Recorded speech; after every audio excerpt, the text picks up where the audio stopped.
제가 지난 5월, 6월 2달 동안 우리 안혜자 권사님 텃밭을 좀 주셔서 그 텃밭에 요즘 농사를 짓고 있습니다. 이 농사의 열매를 한번 보시기 바랍니다. 수박이 주렁주렁 익어가고 있습니다.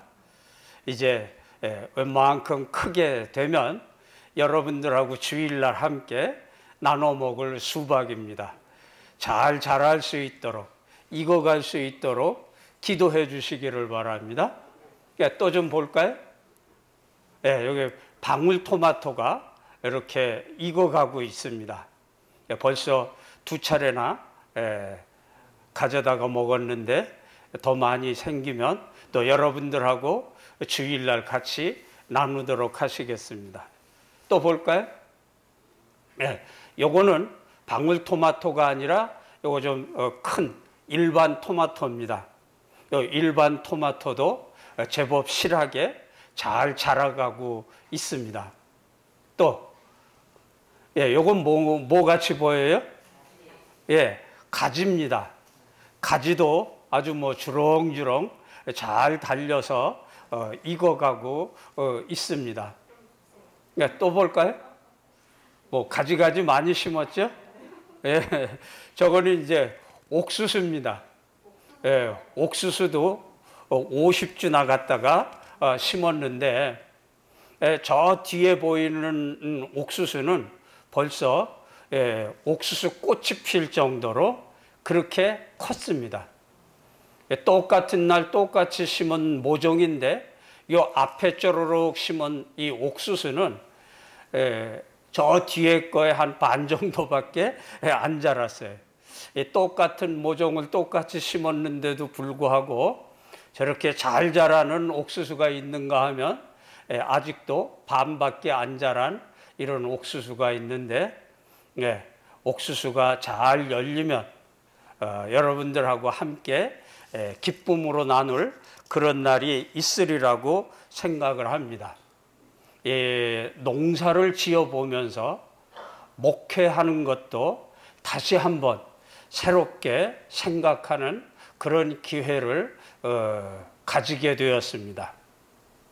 어쨌든 한 2달여 동안 이렇게 농사를 지으면서 허리도 쑤시고 좀 아프기도 했지만 이런 열매들을 보니까 익어가는 모습들을 보니까 보람이 되고 기쁨이 되더라고요. 언제 그랬느냐는 듯이 아픔을 잊어버릴 수 있는 그런 과정이 있었습니다. 이제 7월이 시작이 됩니다.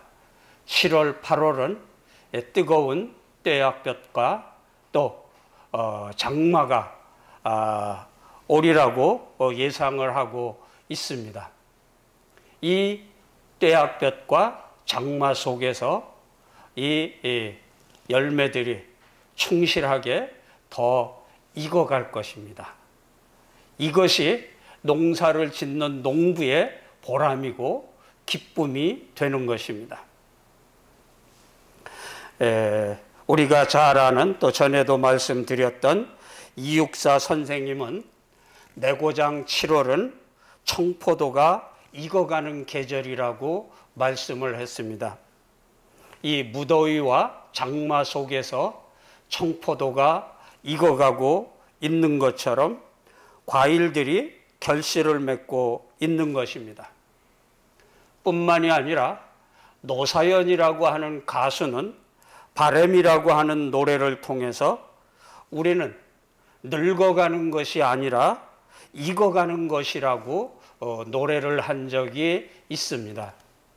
그렇습니다.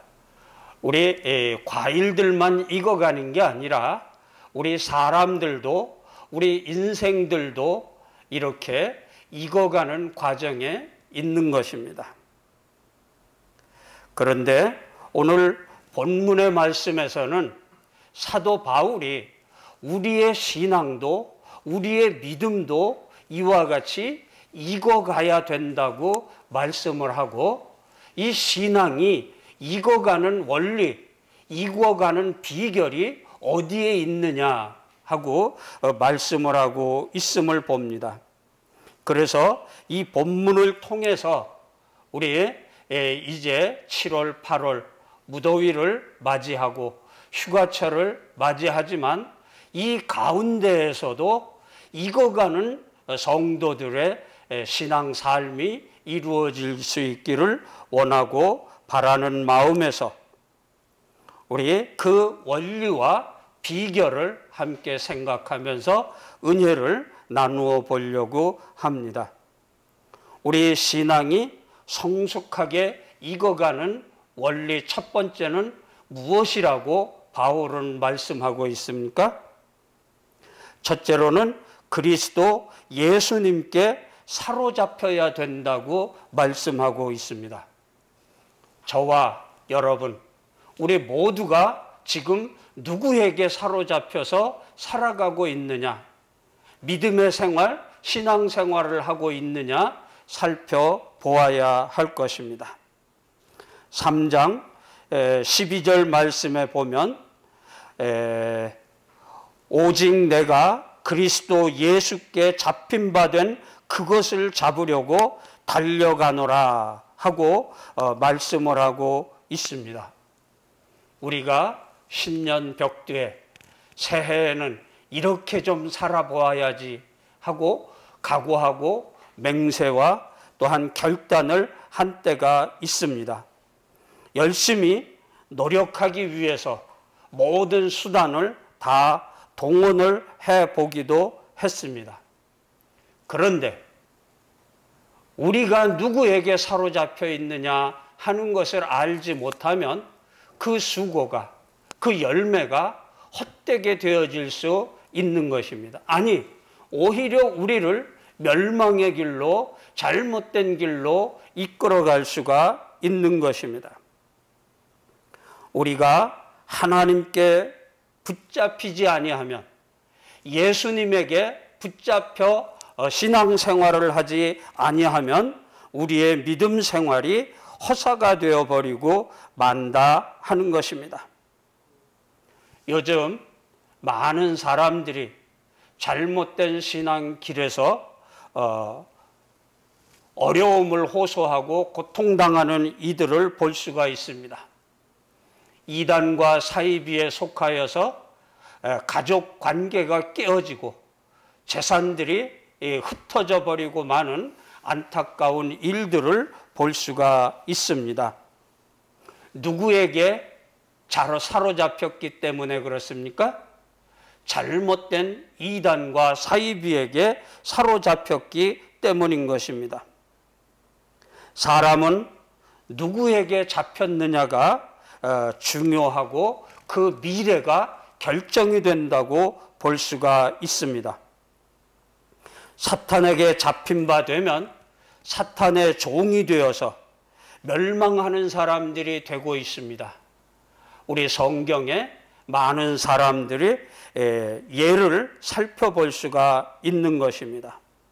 반면에 하나님께 사로잡히고 예수님께 사로잡힌 사람들은 어떤 어려운 상황 가운데 있어서도 그 생각과 말과 행동이 달라지고 변화를 받아서 선한 열매를 맺게 되는 것들을 볼 수가 있는 것입니다. 그래서 시편 119편 16절에 시편 기자는 주의 말씀대로 살도록 나를 붙잡아 달라고 호소를 하고 있는 것입니다. 마태복음 14장 29절 30절 말씀에 보면 예수님께서 갈릴리 호수를 걸어오시는 것을 보고 수제자인 베드로가 예수님을 바라보면서 자기도 물 위를 걷게 해달라고 말합니다.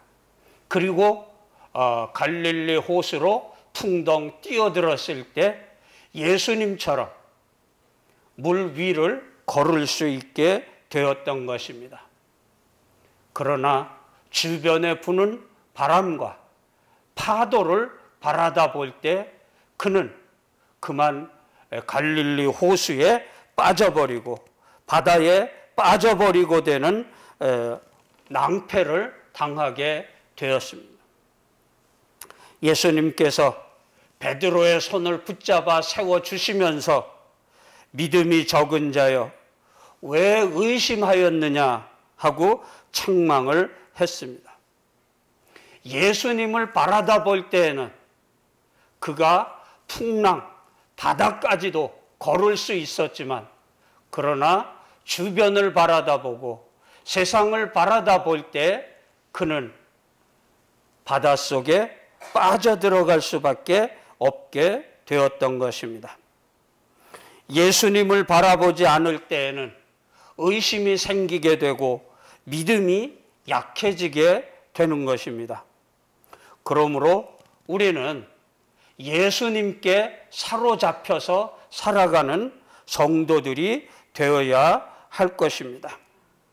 히브리서 12장 2절 말씀에 보면 믿음의 주요 우리를 온전케 하시는 예수님을 바라보고 살자고 말씀을 했습니다.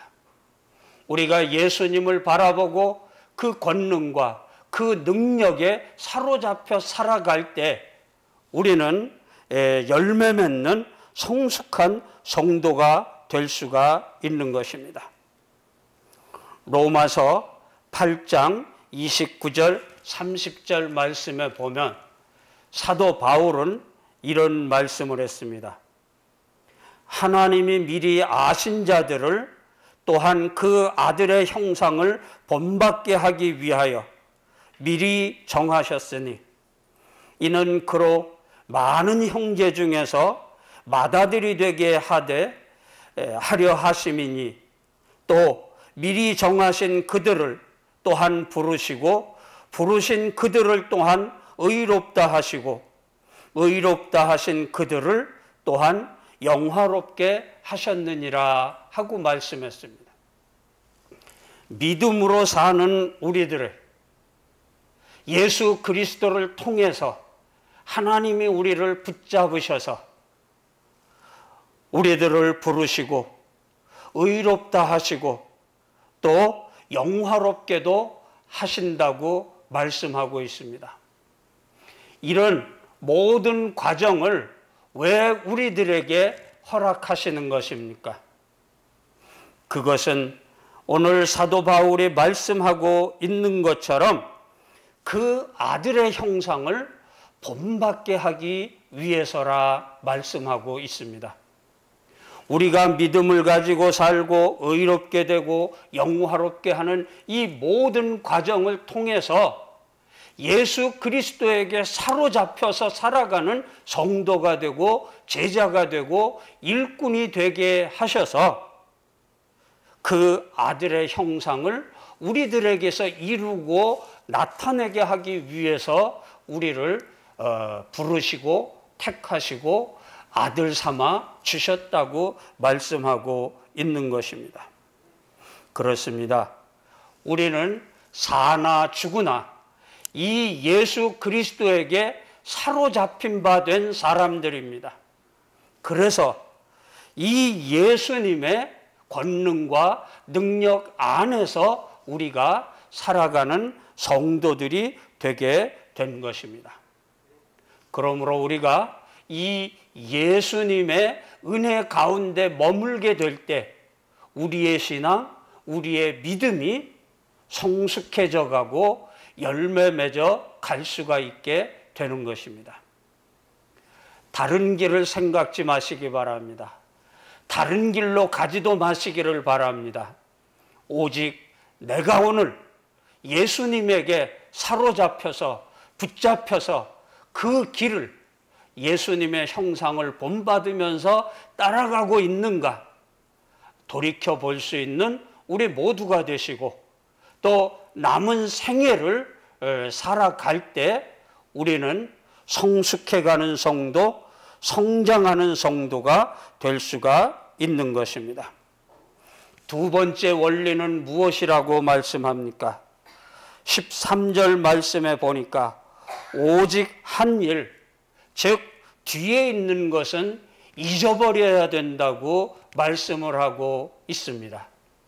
우리 모두가 하나님을 믿기 전에, 예수님을 알기 전에는 내 생각대로, 내 본성대로 제 갈 길로만 나아가는 그런 사람들이었습니다. 그런데 그런 죄인 가운데 괴수 같은 우리들을 하나님이 예수 그리스도를 통해서 택하고 부르시고 인도해 주셔서 오늘날 이렇게 믿음을 가지고 살고 있는 성도로, 자녀로, 제자로 삼아 주시는 것입니다. 그런 우리들이지만 우리들의 옛날 과거, 그것을 날마다 기억하며 추억하며 살지 말라고 말씀하는 겁니다. 뒤의 것은 다 잊어버리라고 말씀합니다. 2021년도 지난 6개월 동안을 살아오시면서도 우리는 얼마나 실수를 많이 했고 얼마나 과오를 많이 저질렀습니까? 그동안에 지은 모든 실수와 잘못들도 다 잊어버리라고 하는 겁니다. 거기에 연연하고 거기에 묶여있고 거기에 매여 있어서는 안 된다고 말씀을 하고 있는 것입니다. 뒤에 있는 일은 잊어버리고 앞에 있는 것을 잡으려고 목표를 향해서 전진하라고 말씀하고 있는 것입니다. 과거에 집착하는 사람들은 앞으로 나아갈 수가 없습니다. 지난날의 잘못된 것들은 잊어버려야 하는 것입니다. 너무나 추억에, 과거에 잘못한 것에 집착을 하면 낙심이 되기 쉽고 또 전진할 수가 없게 되고 실망함으로 말미암아서 후회스러운 삶을 살게 되는 것입니다. 저도 목회를 하면서 내가 왜 이렇게 되었나 하고 가끔 뒤를 돌아다보고 살펴보는 경우가 있게 됩니다. 그럴 때 그 후회가, 그 낙심이 지나치게 되면 절망하게 되고 우울하게 되는 때가 많이 있는 것을 보게 되는 겁니다. 우리들의 과거를, 지난 날들을 용감하게, 과감하게 잊어버리시고 미래를 향해서, 장래를 향해서 나아갈 수 있는 우리 모두가 되실 수 있기를 바랍니다. 누가복음 9장 62절에 예수님은 이렇게 말씀하십니다. 손에 쟁기를 잡고 뒤를 돌아보는 자는 하나님의 나라에 합당치 않느니라. 쟁기를 잡았다고 하는 것은 무엇입니까? 사명이 있고 해야 할 일이 있다고 하는 거예요. 그런데 이 쟁기를 부여잡고 논을 갈고 밭을 갈아야 되는 사명이 있고 일을 해야 될 사람이 자꾸만 뒤를 바라다 보면은 이 밭은, 이 고랑은 도대체 어떻게 되겠습니까? 삐뚤삐뚤 이쪽 저쪽으로 왔다 갔다 흔들리게 될 것이고 올바른 고랑과 올바른 길이 생겨질 수가 없게 되는 것입니다. 그렇습니다. 우리가 쟁기를 잡았다고 하면 뒤를 바라다 볼 것이 아니라 앞을 바라다 보고 목표를 바라다 보고 정확하게 나아가야 할 것입니다.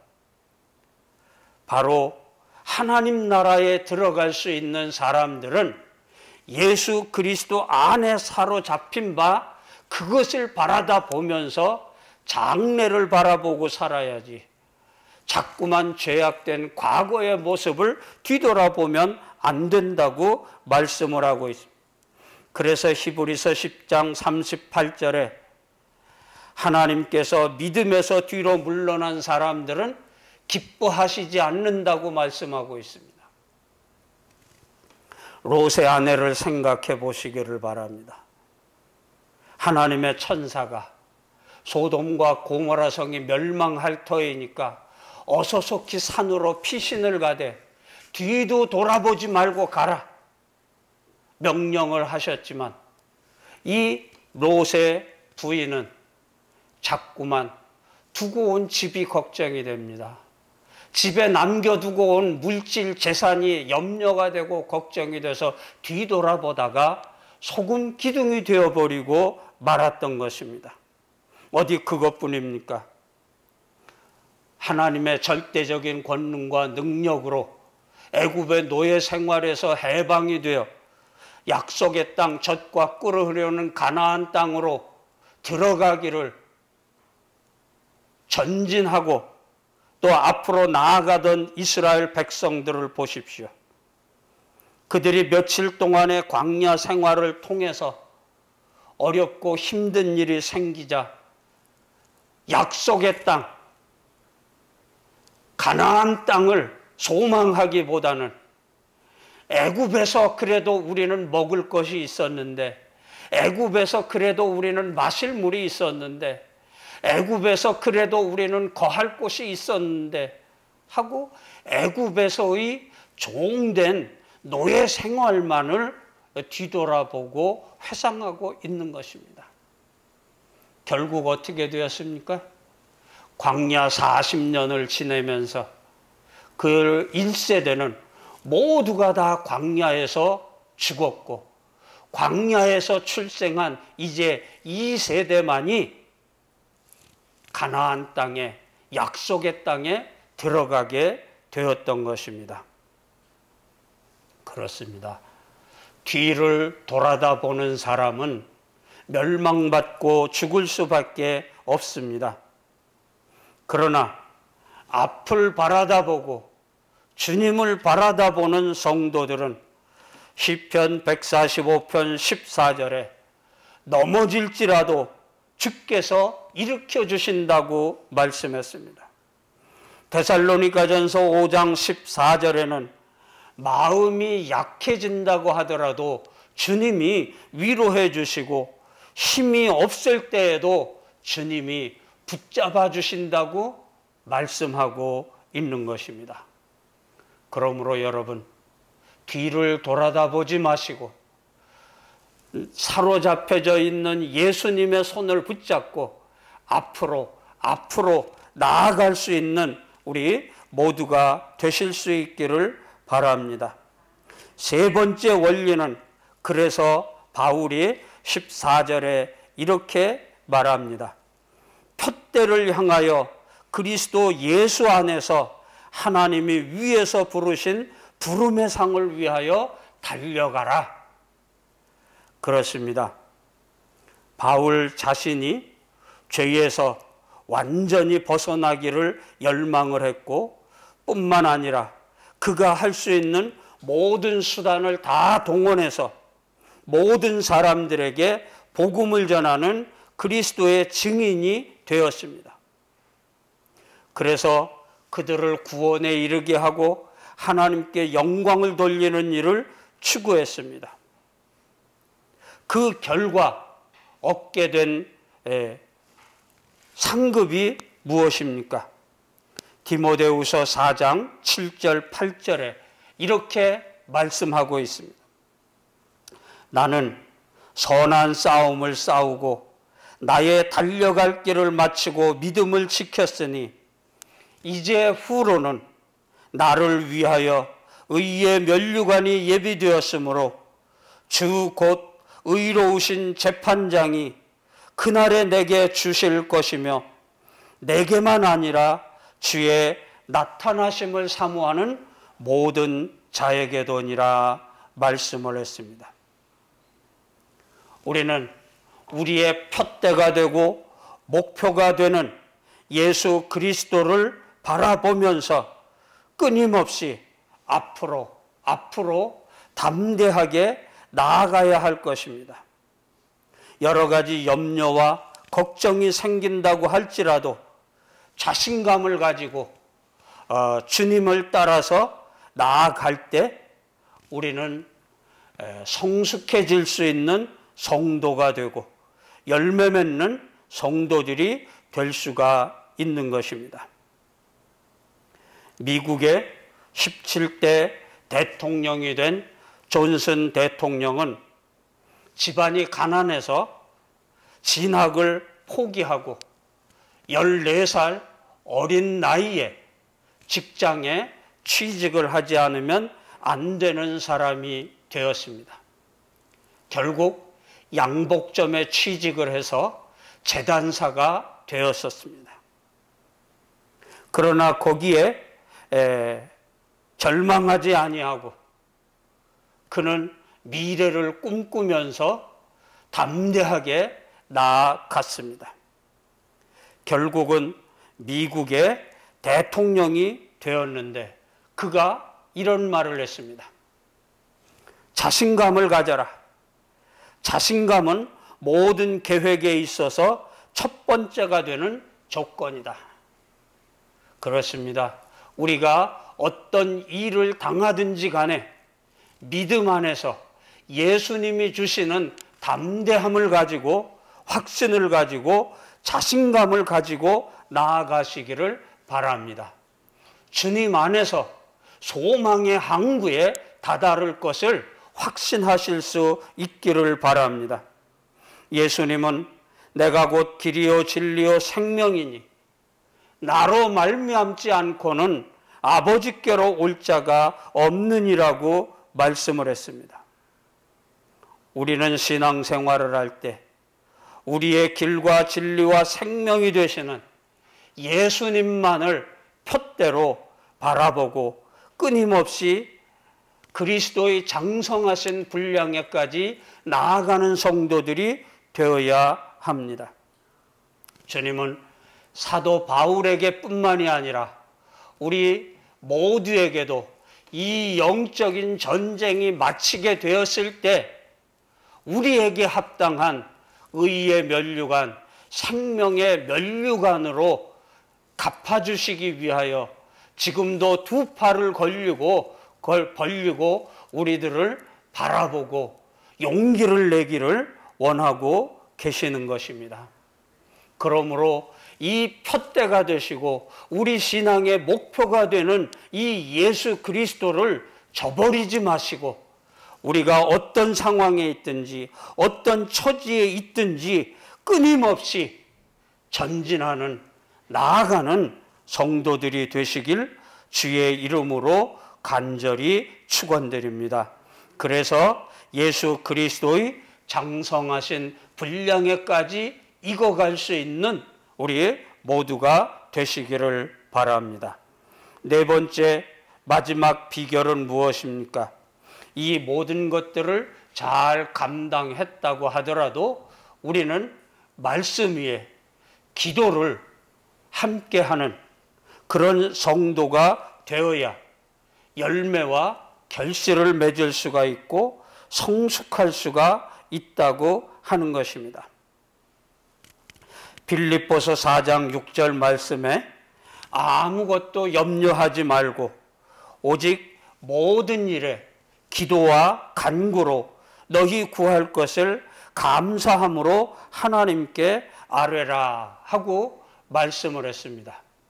우리가 예수 그리스도를 목표로 삼고 푯대를 향해서 달려나간다고 할지라도 우리 시시때때로 많은 일에 어려움을 당하고 힘든 일을 만나게 되는 것입니다.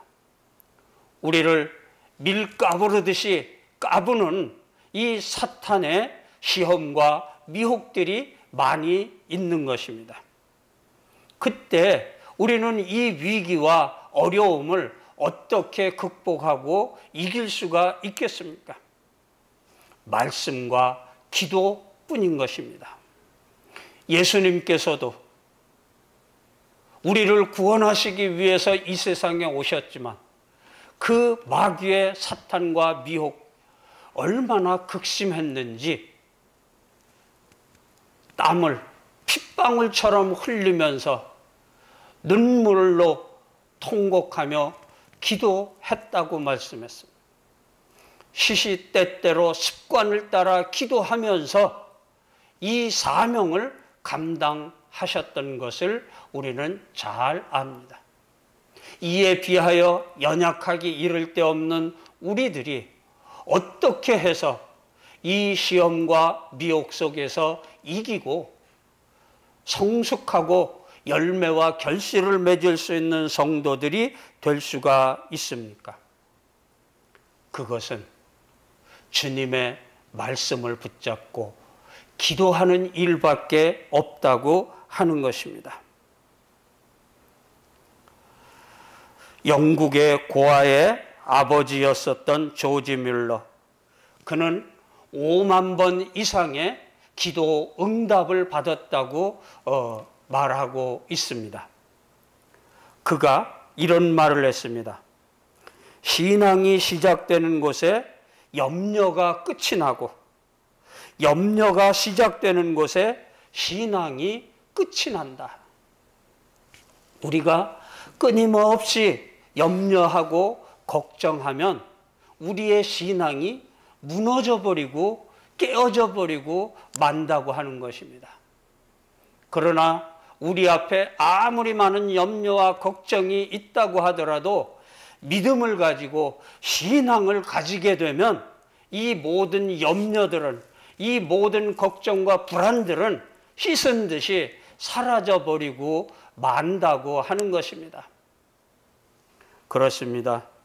우리가 어떤 일을 만나든지 이 말씀에 뿌리를 내리고 기도하며 감사할 때 우리가 아름답게 열매 맺는 성도들이 될 수가 있는 것입니다. 그래서 스코틀랜드의 종교개혁자인 존 락스는 내가 생명을 사랑하거든 기도를 사랑하라 하고 말씀을 하고 있습니다. 내가 생명의 삶을 살기를 원한다고 하면 기도하는 일을 통하지 아니하고서는 이루어지지 않는다고 하는 말입니다. 오늘 믿음으로 이 험난한 세상 가운데에서 하나님이 주시는, 예수님이 주시는 참 생명의 역사를 이루어 가기를 원한다고 하면 우리는 말씀 붙잡고 기도하는 성도들이 되어서 이 무더위 속에서도, 이 장마와 태풍 속에서도 이 익어가는 신앙의 생활을 감당하지 아니하고는 이룰 수가 없는 것입니다. 우리 모두 이 무더위 피서철을 맞이해서도 예수 그리스도에게 사로잡힌 바 되고 또 뒤의 것을 잊어버리고 푯대를 향하여 달려나가는 우리 모두가 되어서 주님 앞에 섰을 때 의의 면류관, 생명의 면류관으로 상급받을 뿐만 아니라 내 마음에 합한 자라 하는 인정과 칭찬을 들을 수 있는 우리 모두가 되시기를 바랍니다. 한 2달여 동안 허리가 아플 정도로 이렇게 농작물을 키워 보았더니 얼마나 보람이 되고 기쁨이 되는지 모릅니다. 농부의 기쁨일 줄 압니다. 우리가 믿음의 신앙생활에 있어서 이런 열매 맺고 결실 맺고 성숙한 성도들이 된다고 하면 우리 주님이 우리를 얼마나 칭찬하고 얼마나 기뻐하실까 고대를 하는 것입니다. 이런 기쁨과 소망을 가지고 이 7, 8월 무더위도 이기고 승리할 수 있는 우리 모두가 되시기를 주님의 이름으로 간절히 축원드립니다. 기도하시겠습니다. 사랑과 자비와 은총이 충만하셔서 지난 6개월 동안도, 아니 지금까지도 알게 모르게 권능으로 능력으로 우리를 은혜 가운데 지켜주셨음을 감사드립니다. 2021년도 하반기를 시작하면서 열매 맺는 우리의 삶이 되게 해 주시옵소서. 무더위와 장마와 태풍 속에서도 맺어야 할 결실을 바라다 보면서 익어가는 성도들이 되게 하시고 성숙한 성도들이 되게 하여 주시옵소서. 이 모든 말씀, 우리를 십자가에서 구원해 주신 예수님의 이름으로 기도드리옵나이다. 아멘.